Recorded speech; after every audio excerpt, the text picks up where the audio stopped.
have you here. And I did address a number of the issues last week in relation to the flu vaccine, and I welcome that, the measures that were brought in last week. This is the step in the right direction. However, the journey is far from complete. To elaborate in its current form, the HSE Winter Plan 2020 is deficit in certain respects.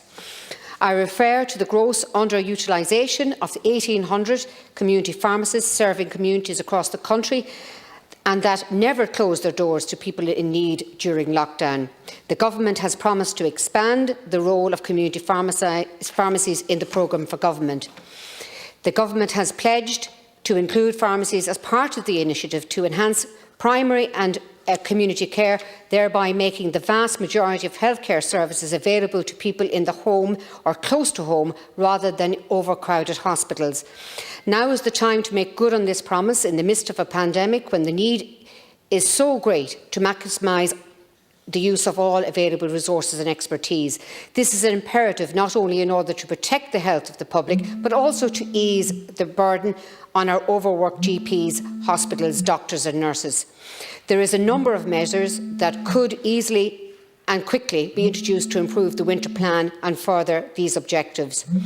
In relation to the vaccinations, pharmacists are allowed to administer the pneumococcal vaccine to members of the older population. However, there is an issue both with the provision of the vaccine doses and the funding to roll out this one through community pharmacies.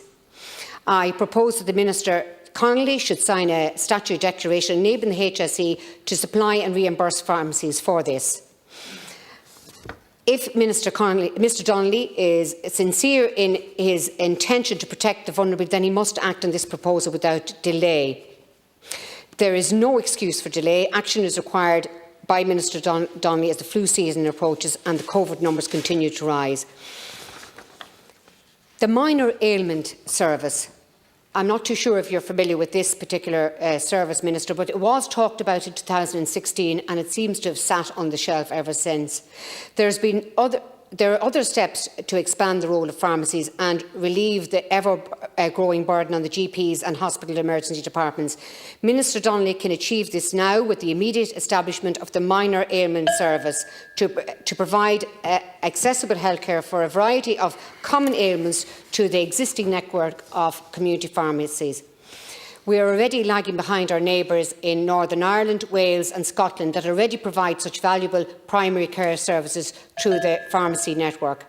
In further supports the value of the proposal, a study performed by HMR indicated that a comprehensive pharmacy-based minor ailment service could substitute up to 1 million unnecessary GP visits annually.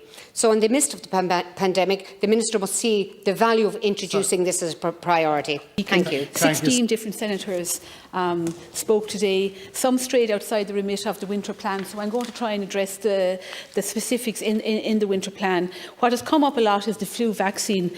Now, I was in the Shannon on 2 occasions last week for Senator Keogan and Senator Daly to answer questions on commencement matters, and I think we had a very good debate. But just to reiterate what the situation is in relation to the flu vaccine, because I know there are worries. So last year, for example, 1.35 million vaccines arrived in Ireland.